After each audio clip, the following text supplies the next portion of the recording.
हाय, मी पल्लवी. आज ना आमची ॲनिव्हर्सरी होती म्हणून संध्याकाळी मस्तपैकी बाहेर जायचं प्लॅन केला. तर मग बाहेर गेलो होतो जेवायला. इथे डुगू ना मस्तपैकी बसलेला होता चेअरवर ते एकटाच आणि त्याला मोबाईल दिला होता आम्ही. तर स्टार्टरमध्ये आम्ही ना पनीर क्रिस्पी मागवली होती आणि मेन कोर्समध्ये व्हेज कोल्हापुरी मागवली होती, कारण की मी चिकन वगैरे खात नाही. मग डुगूचे बाबा बोलले व्हेजच मागव म्हणून, आणि नेहमी असंच होतं, आम्ही दोघं असल्यावरती व्हेजच मागावं लागतं, कारण की मी चिकन आणि ते खात नाही. त्यानंतर नाही ते डुगू मस्त डान्स करतो आहे. त्याला मोबाईल लावून दिलेला होता आणि मोबाईलमध्ये सॉन्ग लागलं, कार्टून सॉन्ग. तर ते ऐकल्यावरती त्याला डान्स करायचं असतं. तो कुठे पण मग डान्स करायला सुरुवात करून देतो.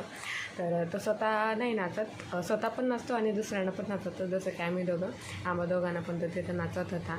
डुगूचे बाबा त्याला तर रडू नये म्हणून मग त्याला थोडंसं डान्स करून ॲक्टिंग करत होते, डान्स करायची. त्यानंतर जेवण वगैरे झालं आणि आम्ही तिथे ना मस्तपैकी एक स्पॉट होता फोटोज काढण्यासाठी. आम्ही तिथे मस्त फोटो वगैरे काढून घेतले.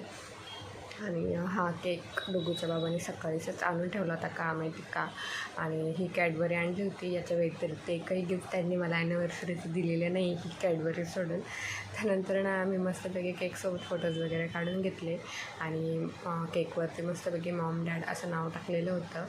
मोबाईलमध्ये व्हिडिओ काढायला कोणीच नव्हतं म्हणून सेल्फी स्टँडवरती ना आम्ही मोबाईल लावला होता आणि व्हिडिओ स्टार्ट करून आम्ही मस्त केक वगैरे कट करून घेतला.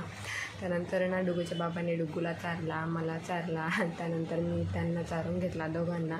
आणि अशा पद्धतीने आजचा दिवस आम्ही मस्तपैकी सेलिब्रेट केला. चला तर मग भेटूया नेक्स्ट ब्लॉगमध्ये. Bye bye.